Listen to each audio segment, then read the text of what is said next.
आगे बढ़ते हैं, रायपुर से एक बड़ी खबर आपको बता दें। कांग्रेस ने बीजेपी प्रदेश अध्यक्ष को नोटिस भेजा है। अरुण साव को कांग्रेस ने नोटिस भेजा है, कानूनी नोटिस है ये। कांग्रेस ने अरुण साव से सवाल पूछे हैं। कांग्रेस पार्टी ने कब और किस तारीख को हलफनामा दिया था? सुप्रीम कोर्ट में कांग्रेस ने कब हलफनामा दिया था? कांग्रेस ने कब श्री राम के अस्तित्व को नकारा है? कांग्रेस ने श्री राम सेतु को तोड़ने का खाका कब और कहां तैयार किया था? श्री राम जन्मभूमि में मस्जिद बनाने का वादा कब और किस नेता की तरफ से किया गया? आरोपों की प्रामाणिकता क्या है? कांग्रेस की तरफ से सवाल पूछे गए हैं। 15 दिनों में कांग्रेस ने नोटिस का जवाब भी मांगा है। जवाब नहीं देने पर मानहानि का दावा कांग्रेस की तरफ से किया जाएगा। ज्यादा जानकारी लेंगे सहयोगी ममता लांजेवार हमारे साथ फोन लाइन पर जुड़ रही है। ममता, क्या कुछ है पूरा मामला, क्योंकि अरुण साव के नाम इस बार नोटिस है? देखिए, कांग्रेस ने अरुण साव को कानूनी नोटिस भेजा है और ये अरुण साव ने अलग अलग जगहों पे जो बयान दिए थे उसको लेकर नोटिस भेजा है। कांग्रेस पार्टी ने कहा है कि जो अरुण साव ने कहा था कि राम सेतु को तोड़ने का खाका जो है वो कांग्रेस ने तैयार किया था, उस पर सवाल किया है कि उन्होंने कांग्रेस ने कब ऐसा किया था। और इसके साथ ही अरुण साव ने अपने बयान में ये कहा था कि राम जन्मभूमि में मस्जिद बनाने का वायदा भी कांग्रेस ने किया था। इस पर उन्होंने सवाल किया है कि ये कब कांग्रेस ने किया था और कहाँ किया था। ममता, इस बीच आपको रोकना चाहूंगी, क्या कुछ कहा गया है कांग्रेस की तरफ से? एक बार हम दर्शकों को सुना देते हैं।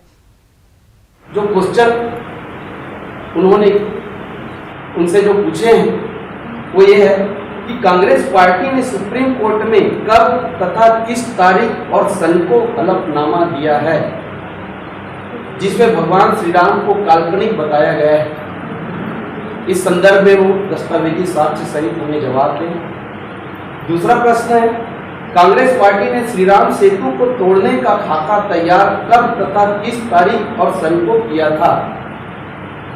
इस संदर्भ में भी दस्तावेजी साक्ष्य के रूप दस्तावेजी सहित उत्तर उनसे मांग की गई है। तीसरा प्रश्न है, कांग्रेस पार्टी ने श्री राम जन्मभूमि पर मस्जिद बनाने का वादा कब तथा किस तारीख और सन को किया था? इस संदर्भ में भी दस्तावेज से जवाब उनसे मांगा गया। एक बार फिर रुख करेंगे ममता का। ममता, देखिए, जिस तरह से कांग्रेस की तरफ से प्रश्न उठाए गए हैं, मुझे लगता है कि राम पर सियासत अब छत्तीसगढ़ में एक बार फिर से शुरू होने वाली है। ममता, बिल्कुल, देखिए, और ये बयान जो है वो काफी पहले अरुण साव ने दिए थे। बीच बीच में लगातार उनके इस तरह के बयान आ रहे थे और इसी को लेकर अब कांग्रेस ने नोटिस भेजा है और ये भी कहा है कि 15 दिनों तक यदि वो जवाब नहीं देते हैं तो ऐसे में कानूनी जो मानहानि का दावा जो है वो किया जाएगा, मानहानि का दावा ठोका जाएगा। और इसी को लेकर कांग्रेस ने के जो तमाम जो संचार विभाग के जो प्रमुख है और उसके साथ ही जो प्रवक्ता है उन्होंने एक प्रेस कॉन्फ्रेंस ली और ये कहा है अरुण साव को कि इस पर जो है वो जवाब दें और यदि 15 दिनों के भीतर जवाब नहीं दिया जाता है तो ऐसे में कानूनी कार्रवाई जो है वो की जाएगी। खासतौर पर अगर बात करें तो मानहानि का दावा ठोका जाएगा। ठीक है, शुक्रिया आपका ममता इस पूरी जानकारी के लिए। तो लगातार कांग्रेस की तरफ से ये पूछा जा रहा है कि आखिर कब राम मंदिर को लेकर ये बड़े दावे कांग्रेस ने किए थे और उन साहब को नोटिस भेजा जा चुका है और जवाब तलब किया है। और ज्यादा चर्चा इस पर हम करेंगे। हमारे साथ संजय श्रीवास्तव जी जुड़ रहे हैं, बीजेपी प्रवक्ता जुड़ रहे हैं। संजय जी, किस तरह से देखते हैं इस पूरे मामले को? जी, जरा मामला बता दीजिए। कांग्रेस की तरफ से अरुण साव जी को नोटिस भेजा गया है। कई सारे प्रश्न पूछे गए कि आखिर राम मंदिर को लेकर कब बयान दिया गया कांग्रेस की तरफ से, क्या कुछ कहेंगे इस पर? हर एक सवाल का जवाब मिलेगा और उत्तर मिलेगा, कहीं चिंता करने की जरूरत नहीं है। लेकिन राम मंदिर पर बार बार सवाल खड़ा करना, अरे जब आप देश के सामने एक्सपोज हो गए हो, क्या कपिल सिब्बल जी कोर्ट में जाकर उनका विरोध नहीं किए थे? हलफनामा भी प्रस्तुत किया जाएगा। क्या राम सेतु के लिए नहीं हलफनामा दिया गया था या उसको काल्पनिक नहीं कहा गया था? राम मंदिर के लिए चंदा नहीं पूछ रहे थे? तमाम प्रकार के विषय सामने एक एक का जवाब दिया जाएगा। बल्कि कांग्रेस इस बात के लिए अब तैयार हो जाएगी, जब उनसे प्रश्न पूछेंगे तो उनको भी जवाब देना पड़ेगा, आरोप का प्रत्यारोप नहीं करेंगे। जो सवाल खड़े होंगे कि कपिल सिब्बल जी ने राम मंदिर के निर्माण को टालना चाहा था कि नहीं लोकसभा के चुनाव को लेकर, ऐसे अनेकों प्रश्न हैं। अब उन्होंने वहां से पारी खेली, गेंद इधर फेंकी है तो इतनी गेंदें जाएंगी, इस गेंद में ये दब जाएंगे, इनको जवाब देते नहीं बनेगा। तो मुझे लगता है देखिए, राम मंदिर के विषय पे बार बार ये परेशान क्यों होते हैं? आखिर राम मंदिर का निर्माण हो गया, प्रशस्त किया मार्ग, कभी ये पूछते थे ना हमसे राम लला हम आएंगे लेकिन मंदिर वहीं बनाएंगे, लेकिन तारीख नहीं बताएंगे। सब कुछ बता दिया हमने, तारीख भी बता दिया, राम मंदिर का निर्माण भी प्रारंभ हो गया है। तो मुझे लगता है कि अभी इन्होंने तात्कालिक प्रश्न किया है। निश्चित रूप से प्रदेश अध्यक्ष जी को यदि उन्होंने भेजा नोटिस, मुझे जानकारी नहीं है, लेकिन हर एक सवाल का जवाब मिलेगा।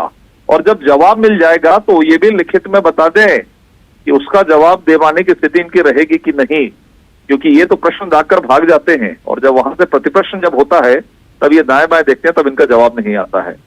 तो मुझे लगता है कि गंभीरता होनी चाहिए संजय जी, और इंतजार रहेगा कि किस तरह से जवाब बीजेपी की तरफ से दिया जाता है। हालांकि कई बड़े सवाल अरुण साव जी को भेजे गए हैं, कांग्रेस की तरफ से नोटिस का जवाब भी मांगा है।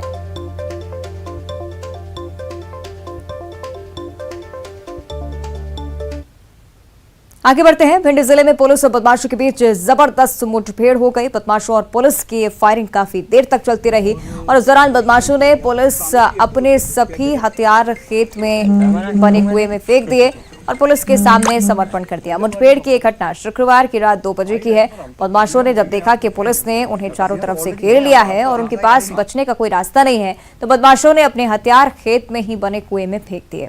5 बदमाशों को अपनी हिरासत में लेने के बाद पुलिस ने कुएं में फेंके गए हथियारों को निकालना शुरू किया और काफी मशक्कत के बाद 5 हथियार बरामद कर लिए गए।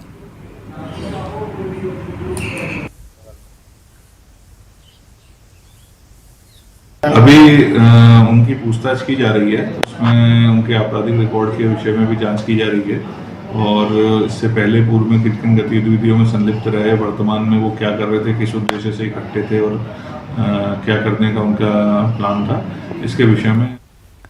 और इसी के साथ इस बुलेटिन में फिलहाल इतना ही। खबरों के लिए देखते रहिए न्यूज़ 18। मंत्री सवाल उठा रहे हैं कि ब्यूरोक्रेसी हमारी नहीं सुनती, निरंकुश हो गई है। काम तो ब्यूरोक्रेसी ही करती है, कार्य करने का काम तो वो ही करते हैं। समन्वय बहुत जरूरी है दोनों के बीच, समन्वय से ही काम होता है। तो राहुल गांधी भी यात्रा निकाल रहे हैं, नर्मदा स्नान करेंगे, तो कहीं कोई खतरा लग रहा है कि कोई असर हो सकता है? राहुल गांधी के आने नहीं आने से उनकी बात पर कोई राहुल गांधी को गंभीरता से लेते ही नहीं है। उनकी पार्टी के ही लोग गंभीरता से नहीं लेते, तो देश की जनता कहाँ से लेगी?